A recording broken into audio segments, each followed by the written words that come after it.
अमित शाह के साथ हमारा बिहार में लुलू लुलू चल रहा था या इलू इलू चल रहा है? ये क्या बात है? जहां हम लड़ते हैं वहां पर इनके साथ इलू इलू, वहां पर लुलू लुलू। अरे कि पॉलिटिकल पार्टी है, कोई मजाक है? हमारी जो स्ट्रेंथ होगी, हमारा जो फैसला होगा, हम उस पर लड़ेंगे।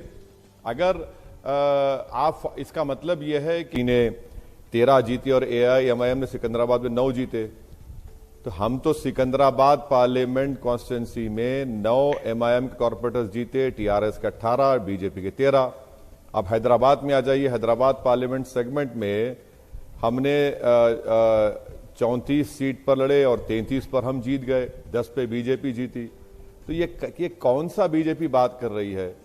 अरे भाई, आप 150 पे लड़े, हम लोग 51 पे लड़े। सुधांशु जी, अगर हम लड़ लेते 70-80 तो शायद मैं समझता हूं कि मुझे लड़ना चाहिए था। तो क्यों नहीं लड़े सर? आपको तो अंदाजा होना चाहिए कि अमित शाह जी कह रहे थे TRS के साथ आपका इलू इलू चलता है। आफ्टर थॉट आपसे,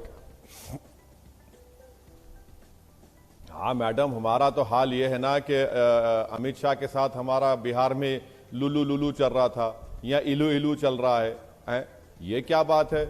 जहां हम लड़ते हैं वहां पर इनके साथ इलू इलू, वहां पर लुलू लुलू। अरे कि पॉलिटिकल पार्टी है, कोई मजाक है? हमारी जो स्ट्रेंथ होगी, हमारा जो फैसला होगा, हम उस पर लड़ेंगे। अगर आप इसका मतलब यह है कि जो बीजेपी 48 जीती, तो क्या बीजेपी को शिकायत मुझसे है कि मैं ज्यादा सीट नहीं लड़ा? तो ये बताना चाहिए। और बीजेपी को 15% वोट, तो उनको उसमें 35 में तो सिर्फ TDP और कांग्रेस का वोट है।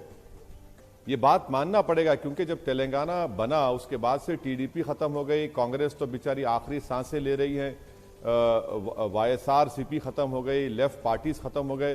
तो एक वैक्यूम था जिसको बीजेपी ने फिल किया। वो बात बिल्कुल सही है। तो 35 में तो 15% तो वोट उनका TDP का और कांग्रेस का है। उसमें वैक्यूम फिल किया सर, या आपने पोलराइजेशन के लिए ऐसी पिच दे दी कि इन्होंने अच्छी बैटिंग कर दी और सारा नुकसान हो गया TRS का? आप वहीं, उनको फायदा हुआ पोलराइजेशन का, आप वहीं रह गए। मैडम देखिए, अगर आप जो बात कह रहे हैं सच है, तो ये बड़ी बदबख्ती की बात है कि बीजेपी ने हिंदू मुस्लिम करके ये इलेक्शन जीता है। मेरा मानना यह है कि म्युनिसिपल इलेक्शन में बीजेपी ने पुराने शहर के ताल्लुक से कहा था कि इसको हम सर्जिकल स्ट्राइक करेंगे, आप वहाँ पर कुछ नहीं कर सके, डेमोक्रेटिक स्ट्राइक उल्टा आप पर पड़ गया। बीजेपी ने यूपी के मुख्यमंत्री को बुलाया, जिस वार्ड में वहाँ पर 3 वार्ड पर MIM ने कामयाबी हासिल की। अमित शाह को आपने कहा था कि 4 मीनार में बुलाया, घासी बाजार डिवीजन हम बीजेपी से जीत गए। तो ये बात समझने की ज़रूरत है कि यकीनन TRS को अपना इंट्रोस्पेक्शन करना पड़ेगा, और मुझे यकीन है कि KCR बड़े लीडर हैं, सगेशियस लीडर हैं, वो इंट्रोस्पेक्शन करेंगे। मगर बहुत ज़्यादा आप लोग क्रेडिट दे रहे हैं बीजेपी को। 150 सीट लड़े हैं, 150 में 48 पर जीते हैं, और ये एक वक्तिया कामयाबी है। मैं आपको इसलिए कह रहा हूं मैडम कि निजामाबाद म्युनिसिपल कॉर्पोरेशन, जहां पे बीजेपी का MP है, वहां पर बीजेपी का मेयर डिप्टी मेयर नहीं है। 10 महीने पहले इलेक्शन हुआ। करीमनगर म्युनिसिपल कॉर्पोरेशन, बीजेपी का प्रेसिडेंट है, तेलंगाना का MP है, वहां पर बीजेपी का मेयर डिप्टी मेयर नहीं है।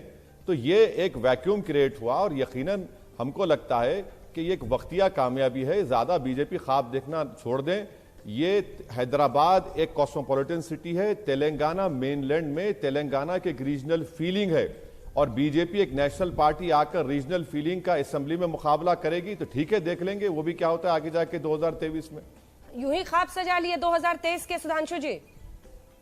देखिए, मैं ये कहना चाहता हूं, जो हमको उपदेश दे रहे हैं, हम तो बचपन से सुनते आ रहे हैं, सलाउद्दीन ओवैसी जी के जमाने से, कि हैदराबाद पे तो टोटल कंट्रोल इनका था, और आज अपने मुंह से बोल रहे हैं कि हम पूरे हैदराबाद में लड़े।